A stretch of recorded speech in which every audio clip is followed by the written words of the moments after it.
భారత్ సమ్మిట్కి సంబంధించి మనతో మాట్లాడడానికి పిసిసి ప్రెసిడెంట్ మహేష్ కుమార్ గౌడ్ ఉన్నారు. సార్ చెప్పండి, ఈ సమ్మిట్ ఎలా జరుగుతుంది? ఇదొక చారిత్రాత్మకమైన సమ్మిట్. ఇది సంవత్సరానికి ఒకసారి ఒక దేశంలో జరిగే సమ్మిట్. నాకు తెలిసి చాలా ఏళ్ల తర్వాత అంటే మొదటిసారిగా భారతదేశం జరుగుతుంది.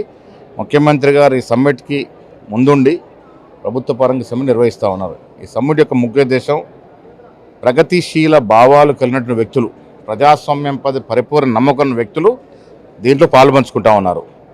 ప్రపంచవ్యాప్తంగా రకరకాల విభజింపబడినట్టు ఈ తరుణంలో కులాల పేరిట, ప్రాంతాల పేరిట, లెఫ్ట్ రైటు ఇట్లా విభజించినటువంటి ఈ పరిస్థితుల్లో ప్రగతిశీల భావాలు కలిగి ప్రజాస్వామ్య నమ్మకం ఉండి ప్రపంచం అంతా శాంతియుతంగా అభివృద్ధి చెందాలని కోరుకునే వ్యక్తులంతా ఇలా పాల్గొంటా ఉన్నారు. వరల్డ్ బిగ్గెస్ట్ సమ్మిట్ ఇక్కడ మీరు నిర్వహిస్తున్నారు అంటే దీని ద్వారా మీరు తెలంగాణ ప్రభుత్వం ఏం ఆశిస్తుంది? ప్రభుత్వం ఆశించేదానికన్నా సమాజానికి న్యాయం జరగాలని, సమాజం తెలుసుకోవాల్సిన విషయాలు చాలా ఇప్పుడు చర్చలో ఉన్నాయి. ఇక్కడ సమాజం బాగుంటేనే ప్రభుత్వాలు బాగుంటాయి. తెలంగాణ ప్రభుత్వం ముందుకొచ్చి ఈ సమ్మిట్ నిర్వహిస్తూ ఉంది. దీనిలో కాంగ్రెస్తో పాటు యావత్ ప్రపంచం నుంచి 100 దేశాలకు పైగా ప్రతినిధులు పాల్గొంటూ ఉన్నారు. ప్రోగ్రెసివ్ థింకింగ్ ఉన్నటువంటి దేశాల యొక్క మాజీ అధినేతలు, ప్రస్తుత మంత్రులు, పార్లమెంట్ సభ్యులందరూ పాల్గొంటూ ఉన్నారు. రకరకాల విషయాల మీద చర్చిస్తూ ఉన్నారు. ముఖ్యంగా తీవ్రవాదం మీద. పహల్గామ్ ఇన్సిడెంట్ జరిగింది, ఎంతమంది ప్రాణాలు కోల్పోయారు, చాలా పెద్ద దుర్ఘటన. ఇలాంటి సంఘటనలు ప్రపంచవ్యాప్తంగా జరుగుతున్న జరమల్ల వాటి మీద చర్చ ఉంటుంది. భవిష్యత్తులో శాంతియుతంగా ప్రోగ్రెసివ్ ఎట్లా కావాలో వాటి మీద చర్చ ఉంటుంది. పహల్గామ్ ఇన్సిడెంట్ అంటున్నారు, అంటే కాంగ్రెస్ పార్టీ దీని మీద స్టాండ్ ఏంటి? పహల్గామ్ ఇన్సిడెంట్ చాలా తీవ్రంగా ఖండించడం జరిగింది. చనిపోయిన కుటుంబాలకి బాసటగా ఉండాలని నిర్ణయించడం జరిగింది. సిడబ్ల్యూ సమావేశం పెట్టి దీన్ని ఖండించారు.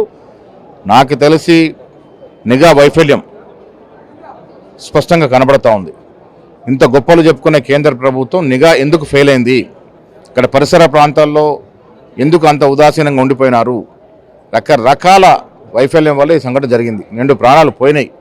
ప్రభుత్వం ఇప్పటికైనా మేలుకొని తగు జాగ్రత్త తీసుకోవాల్సిన విజ్ఞప్తి చేస్తాం. ఇప్పటికే ఇండియాకి పాకిస్తాన్కి యుద్ధం జరగబోతుందంటూ కూడా ప్రచారం జరుగుతుంది. దీని మీద కాంగ్రెస్ కూడా రాజకీయ లబ్ధి పొందడం కోసం రకరకాల రాజకీయ పార్టీ రకరకాల దీన్ని వాడుకుంటా ఉన్నాయి. ఈ దుర్ఘటన ఇప్పుడు దాని గురించి మాట్లాడడం భావ్యం కాదు.